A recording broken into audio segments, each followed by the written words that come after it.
Hello everyone, my name is Ravish. I'm here to present my speech. Everybody loves an underdog story.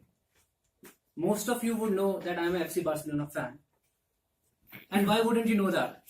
Every now and then I've used this Toastmasters stage to rant my feelings about how Barcelona lost a match. Even my icebreaker speech was about Barcelona losing to Atletico Madrid in Champions League semi-final, if you can recall.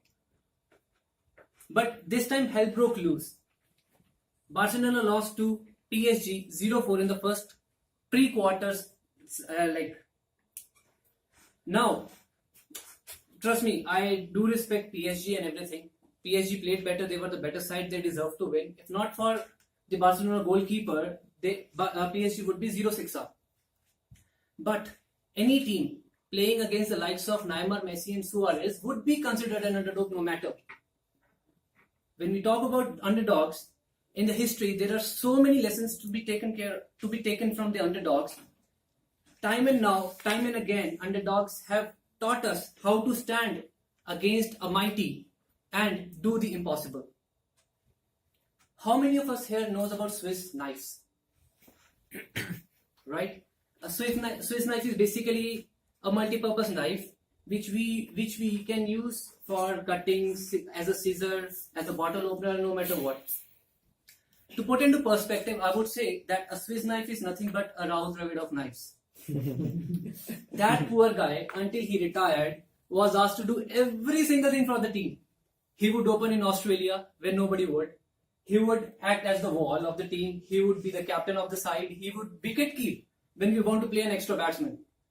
So basically a Swiss knife is nothing but a Raoul Dravid of knives to me. But how Swiss knives came into picture? Anybody knows about the Battle of Morgarten here?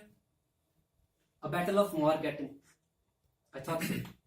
So it goes like this.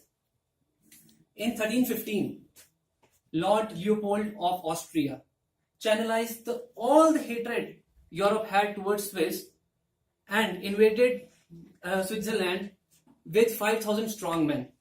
Now these 5,000 strong men were just not a single army. They were knights. They were the undefeated army, and they could bear all the fearsome attacks the world has ever witnessed. On the other side, what we had? Swiss peasants. All they had in the name of a weapon was a halberd, their own Swiss knife, which was a composition of an axe, a spear, and a fishhook. On paper, it was a no match. Defeat was inevitable. But this is what happened on November 15th, 1315. When the Austrian army was marching, they saw a roadblock. They saw a rock in the middle of a road. On the left hand side of the road, there was a hill. And on the other side, there was a lake. So the only way pass through that was to move that rock aside. Before anybody could understand that this could possibly be a trap, a few Swiss soldiers who were standing on the cliff started hurling stones, logs and Swiss knives toward the army. The Battle of Morgarten had happened. I would not even call it a battle, it was a massacre. The army, which was undefeated and has never witnessed anything such, had lost. And lost to what? Logs and Swiss knives. How many of us here are happy that the Swiss won? Of course, everybody likes a Cinderella story, isn't it?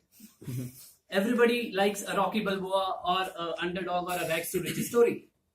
But I did not even tell you who was at the wrong end.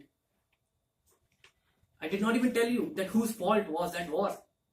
But we are already decided that we want to support an underdog. Why? Because we are biased. We are humans. When an underdog wins, we feel a sense of optimism that anything can be done. It is very interesting to see somebody improbable do something wonderful or something which has not been done before. But you know what is more interesting? To see somebody, a mighty fall. To see someone who has something lose it all and being shredded to pieces. And that is also a reason why we support underdogs. Now, may I ask, what has an upper dog ever done to you personally? to demand that kind of a hat-trick. Not everybody in this world is the President of the United States. Not everybody in this world does not have what he does not deserve, aka Tatas.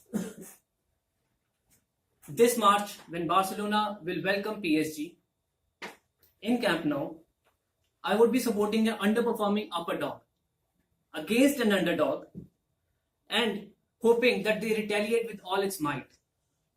Hopefully, Barcelona will also have a few Swiss knives up their sleeves which might help them upset an underdog. To conclude my speech, I would like to quote E.H. Hugh.